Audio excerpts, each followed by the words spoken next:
प्यारे बच्चों, अज असी जमात 8वीं के पाठ 17 तारे ਅਤੇ सूरजी परिवार बारे पढ़ांगे।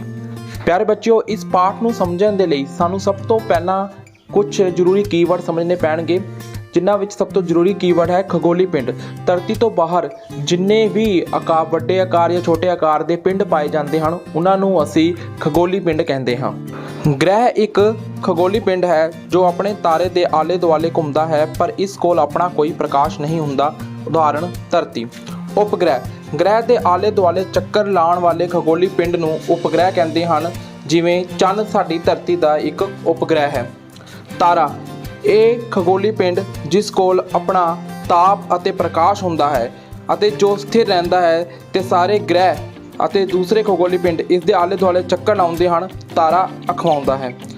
आकाश गंगा सूरज वर्गे ਲੱਖਾਂ ਤਾਰਾਂ ਦੇ ਸਮੂਹ ਨੂੰ ਆਕਾਸ਼ ਗੰਗਾ ਜਾਂ ਗੈਲੈਕਸੀ ਕਹਿੰਦੇ ਹਨ, ਜਿਵੇਂ ਅਸੀਂ ਮਿਲਕੀ ਵੇ ਗੈਲੈਕਸੀ ਵਿੱਚ ਰਹਿੰਦੇ ਹਾਂ। ਪਿਆਰੇ ਬੱਚਿਓ, ਤੁਹਾਡੇ ਸਾਹਮਣੇ ਸੂਰਜੀ ਪਰਿਵਾਰ ਦਾ ਇੱਕ ਚਿੱਤਰ ਹੈ। ਇਸ ਦੇ ਮੱਧ ਭਾਗ ਦੇ ਵਿੱਚ ਸੂਰਜ ਤਾਰਾ ਹੈ, ਜਿਸ ਦੇ ਆਲੇ ਦੁਆਲੇ 8 ਗ੍ਰਹਿ ਘੁੰਮ ਰਹੇ ਹਨ। ਇਨ੍ਹਾਂ 8 ਗ੍ਰਹਿਾਂ ਦਾ ਇੱਕ ਇੱਕ ਕਰਕੇ ਅਸੀਂ ਅਧਿਐਨ ਅਗਲੀ ਸਲਾਈਡ ਵਿੱਚ ਕਰਾਂਗੇ। आओ इन्हां ग्रहां नूं समझण तो पहलां असीं अपने धरती दे इकलौते कुदरती उपग्रह चंद नूं समझदे हां। चंद धरती दुआले अपना एक चक्कर 27 दिन 8 घंटे दे विच पूरा करदा है। इस कोल अपना प्रकाश ते ताप नहीं हुंदा, पर रात नूं सूरज तो मिलण वाले प्रकाश नूं परावर्तित करके ये चमकदा विखाई दिंदा है। चंद हर रोज़ अपना आकार ते रोशनी अनुसार बदलाव करता रहता है, जिसनों असी चंद की कलावां कहते हैं। बच्चों, वास्तव में जिहड़ी चंद की कलावां हैं ये धरती का परछावां है जिहड़ा कि चंद्रमा ते पैंदा है। तुसी अपने घर लगे कैलेंडर विच शुक्ल पक्ष ते कृष्ण पक्ष बारे पढ़िया होवेगा ते तुहानूं इस तो की पता लगता है।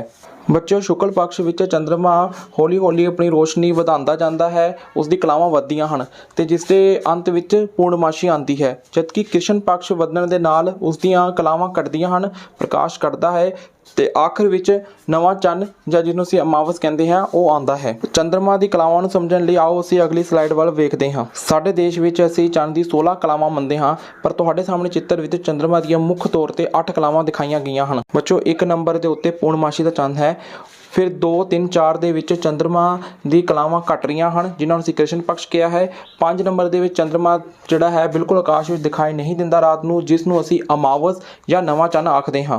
ਇਸ ਤੋਂ ਬਾਅਦ 6, 7, 8 ਸ਼ੁਕਲ ਪਕਸ਼ ਨੂੰ ਦਰਸਾਉਂਦਾ ਹੈ, ਜਿਸ ਦਾ ਮਤਲਬ ਹੁੰਦਾ ਹੈ ਕਿ ਇਸ ਵਿੱਚ ਚੰਦਰਮਾ ਦੀ ਕਲਾਵਾਂ ਵੱਧ ਰਹੀਆਂ ਹੁੰਦੀਆਂ ਹਨ, ਜਿਸ ਨਾਲ ਕਿ ਇਹ ਆਕਾਸ਼ ਵਿੱਚ ਰੋਜ਼ ਜ਼ਿਆਦਾ ਤੋਂ ਜ਼ਿਆਦਾ ਚਮਕੀਲਾ ਨਜ਼ਰ ਆਉਣਾ ਪੈਂਦਾ ਹੈ। ਅਤੇ ਇਸ ਦਾ ਅੰਤ, ਸ਼ੁਕਲ ਪਕਸ਼ ਦਾ ਅੰਤ ਨੰਬਰ 1 ਜਿਹਨੂੰ ਅਸੀਂ ਪੂਰਨਮਾਸ਼ੀ ਕਹਿੰਦੇ ਹਾਂ, ਉਸ ਦੇ ਨਾਲ ਹੁੰਦਾ ਹੈ। ਇਸ ਤਰ੍ਹਾਂ ਇਹ ਚੱਕਰ ਲਗਾਤਾਰ ਚੱਲਦਾ ਰਹਿੰਦਾ ਹੈ।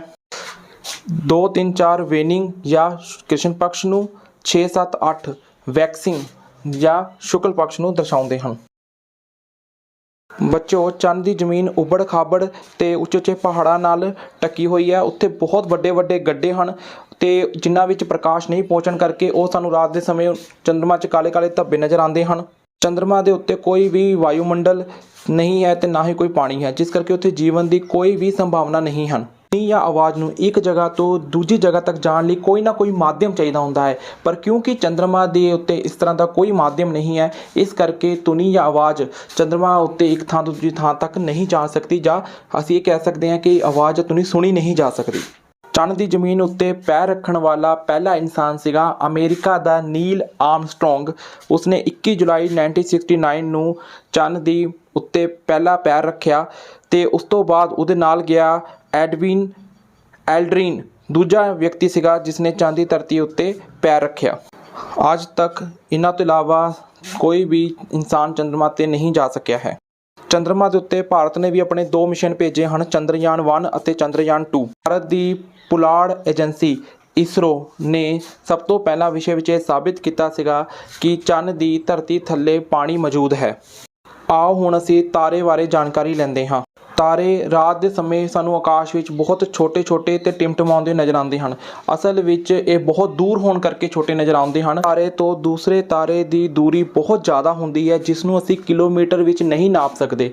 ਇਸ ਦੇ ਲਈ ਵਿਗਿਆਨਿਕਾਂ ਨੇ ਪ੍ਰਕਾਸ਼ ਵਰਸ਼ ਪੈਮਾਨਾ ਰੱਖਿਆ ਹੈ। ਤੁਹਾਡੇ ਸਾਹਮਣੇ ਸਕਰੀਨ ਉੱਤੇ ਇੱਕ ਪ੍ਰਕਾਸ਼ ਵਰਸ਼ ਨੂੰ ਕਿਲੋਮੀਟਰ ਵਿੱਚ ਦਰਸਾਇਆ ਗਿਆ ਹੈ। ਪ੍ਰਕਾਸ਼ ਸਾਲ ਜਾਂ ਪ੍ਰਕਾਸ਼ ਵਰਸ਼ ਇੱਕ ਸਾਲ ਵਿੱਚ ਪ੍ਰਕਾਸ਼ ਦੁਆਰਾ ਤੈਅ ਕੀਤੀ ਗਈ ਦੂਰੀ ਹੁੰਦੀ ਹੈ ਤੇ ਇਹ ਬਹੁਤ ਵੱਡੀ ਇਕਾਈ ਹੈ। ਬੱਚਿਓ ਤੁਸੀਂ ਸੂਰਜ ਨੂੰ ਹਮੇਸ਼ਾ ਪੂਰਬ ਤੋਂ ਉਗਦੇ ਹੋਏ ਤੇ ਪੱਛਮ ਵੱਲ ਡੁੱਬਦੇ ਹੋਏ ਦੇਖਿਆ ਹੋਵੇਗਾ। ਇਸ ਦਾ ਕਾਰਨ ਇਹ ਹੈ ਕਿ ਧਰਤੀ ਆਪਣੀ ਧੁਰੀ ਤੇ ਪੱਛਮ ਤੋਂ ਪੂਰਬ ਵੱਲ ਘੁੰਮਦੀ ਹੈ।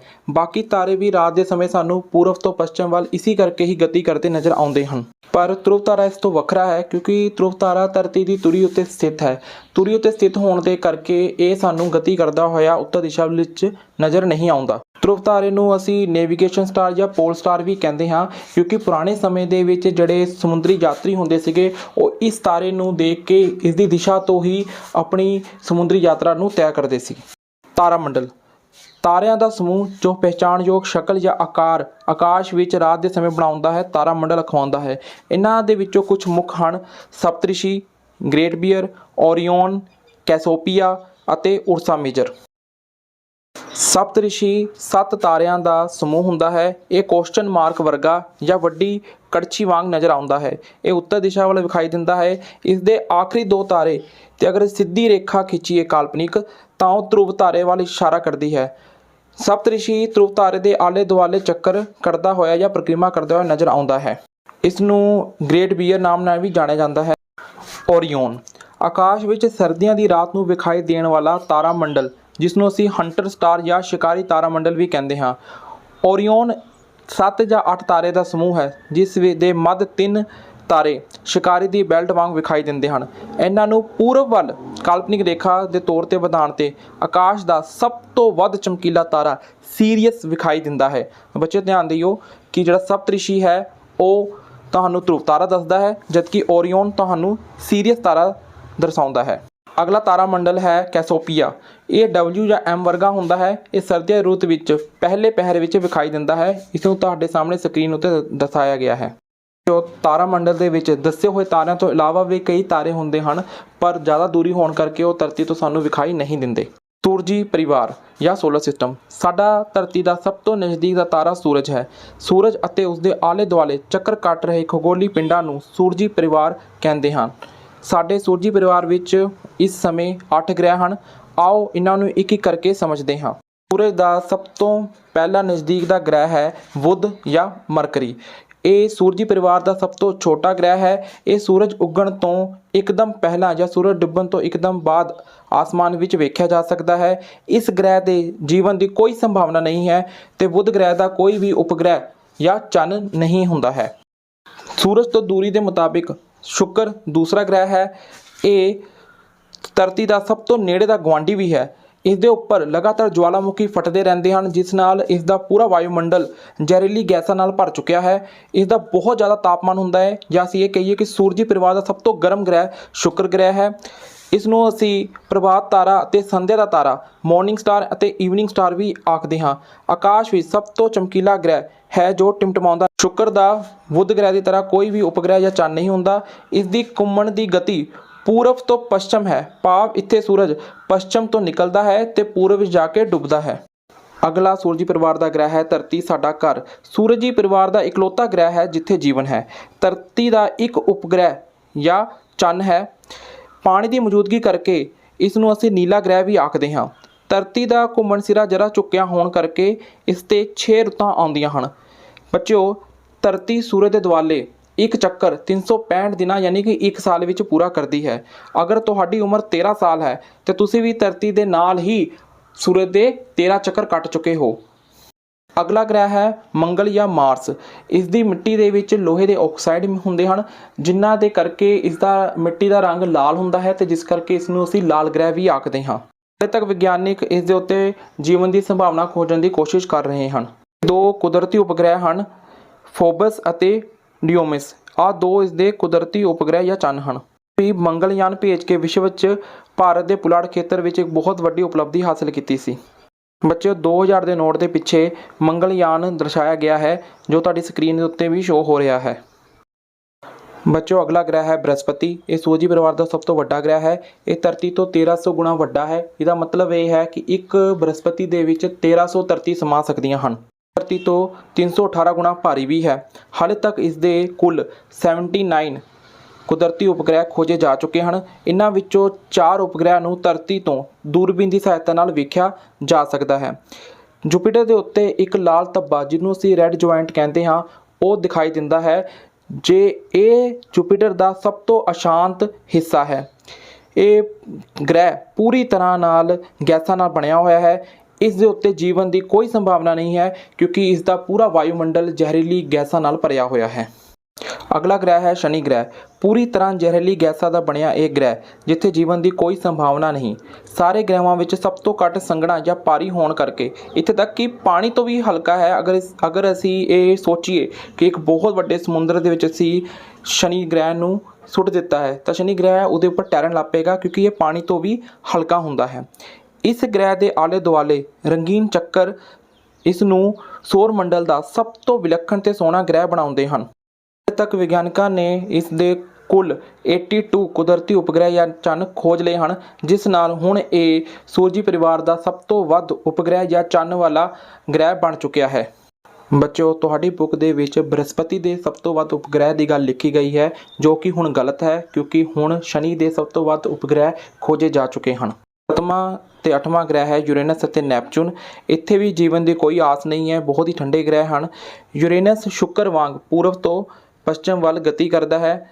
ਪਹਿਲੇ 4 ਗ੍ਰਹਿ ਬੁੱਧ, ਸ਼ੁੱਕਰ, ਧਰਤੀ ਅਤੇ ਮੰਗਲ ਦੀ ਸਤ੍ਹਾ ਕਠੋਰ ਹੈ, ਜਿਨ੍ਹਾਂ ਕਰਕੇ ਅਸੀਂ ਇਹਨਾਂ ਨੂੰ ਟੈਰੇਸਟਰੀਅਲ ਪਲੈਨਟਸ ਜਾਂ ਅੰਦਰੂਨੀ ਗ੍ਰਹਿ ਕਹਿੰਦੇ ਹਨ, ਜਦਕਿ ਅਗਲੇ 4 ਗ੍ਰਹਿ ਬ੍ਰਹਿਸਪਤੀ, ਸ਼ਨੀ, ਯੂਰੇਨਸ ਅਤੇ ਨੈਪਚੂਨ ਦੀ ਸਤ੍ਹਾ ਗੈਸਾਂ ਨਾਲ ਬਣੀ ਹੋਣ ਕਰਕੇ ਇਹਨਾਂ ਨੂੰ ਅਸੀਂ ਜੋਵੀਅਨ ਪਲੈਨਟਸ ਜਾਂ ਬਾਹਰੀ ਗ੍ਰਹਿ ਵੀ ਆਖਦੇ ਹਾਂ। ਯਾਦ ਰੱਖਣਾ ਹੈ ਕਿ ਸ਼ੁੱਕਰ ਅਤੇ ਯੂਰੇਨਸ ਪੂਰਬ ਤੋਂ ਪੱਛਮ ਵੱਲ ਗਤੀ ਕਰਦੇ ਹਨ ਅਤੇ ਇਹ ਸੌਰ ਮੰਡਲ ਦੇ 2 ਐਸੇ ਗ੍ਰਹਿ ਹਨ ਜੋ ਬਾਕੀ ਦੇ 6 ਗ੍ਰਹਾਂ ਨਾਲੋਂ ਉਲਟੀ ਦਿਸ਼ਾ ਵਿੱਚ ਘੁੰਮਦੇ ਹਨ। ਸੂਰਜੀ ਪਰਿਵਾਰ ਦੇ ਹੋਰ ਮੈਂਬਰ ਉਪਗ੍ਰਹਿ ਇਹਨਾਂ ਬਾਰੇ ਅਸੀਂ ਪੜ੍ਹ ਚੁੱਕੇ ਹਾਂ। ਧੂਮਕੇਤੂ ਇਹ ਖਗੋਲੀ ਪਿੰਡ ਵੀ ਸੂਰਜ ਦੁਆਲੇ ਬਹੁਤ ਲੰਬੇ ਚਿਰ ਵਾਲਾ ਆਪਣਾ ਆਂਡਾਕਾਰ ਪ੍ਰਕ੍ਰਿਮਾ ਦਾ ਚੱਕਰ ਪੂਰਾ ਕਰਦੇ ਹਨ। ਜਿਵੇਂ ਹੀ ਸੂਰਜ ਦੁਆਲੇ ਆਉਂਦੇ ਹਨ ਤਾਂ ਇਹਨਾਂ ਦੀ ਪੂੰਛ ਜੋ ਹਮੇਸ਼ਾ ਸੂਰਜ ਤੋਂ ਦੂਰ ਹੀ ਰਹਿੰਦੀ ਹੈ, ਆਕਾਰ ਵਿੱਚ ਵੱਡੀ ਹੁੰਦੀ ਜਾਂਦੀ ਹੈ। ਜਿਸ ਤਰ੍ਹਾਂ ਸੂਰਜ ਤੋਂ ਦੂਰ ਜਾਂਦੇ ਹਨ ਤੇ ਇਹ ਪੂੰਛ ਛੋਟੀ ਹੁੰਦੀ ਜਾਂਦੀ ਹੈ। ਹੈਲੇ ਨਾਮ ਦਾ ਇੱਕ ਧੂਮਕੇਤੂ 76 ਸਾਲ ਬਾਅਦ ਧਰਤੀ ਤੋਂ ਦਿਖਾਈ ਦਿੰਦਾ ਹੈ। ਇਹ ਆਖਰੀ ਵਾਰ 1986 ਵਿੱਚ ਦਿਖਾਈ ਦਿੱਤਾ ਗਿਆ ਸੀਗਾ ਤੇ ਹੁਣ ਇਹ 76 ਸਾਲ ਬਾਅਦ 2061 ਜਾਂ 62 ਵਿੱਚ ਦਿਖਾਈ ਦੇਵੇਗਾ। ਇਹਨਾਂ ਬਾਰੇ ਕਈ ਤਰ੍ਹਾਂ ਦੇ ਕੁਦਰਤੀ ਪ੍ਰਕੋਪੀਆਂ ਬਾਰੇ ਅੰਧ ਵਿਸ਼ਵਾਸ ਹਨ ਜੋ ਕਿ ਸਹੀ ਨਹੀਂ।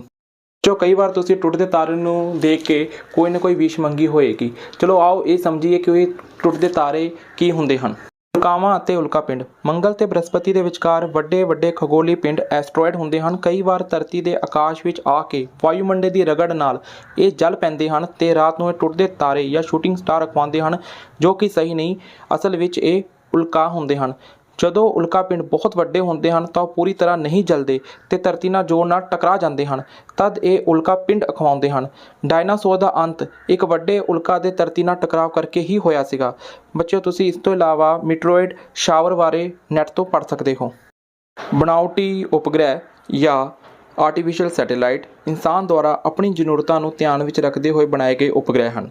ਚੰਨ ਦੇ ਮੁਕਾਬਲੇ ਧਰਤੀ ਦੇ ਜ਼ਿਆਦਾ ਨੇੜੇ ਪਾਏ ਜਾਂਦੇ ਹਨ।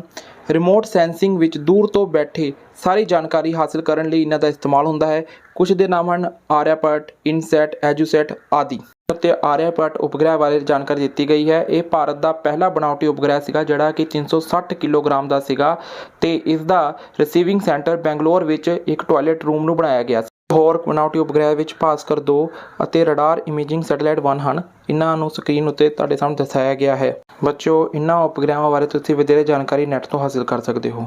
ਪਿਆਰੇ ਬੱਚਿਓ, ਇੱਥੇ ਇਹ ਪਾਠ ਦਾ ਅੰਤ ਹੁੰਦਾ ਹੈ।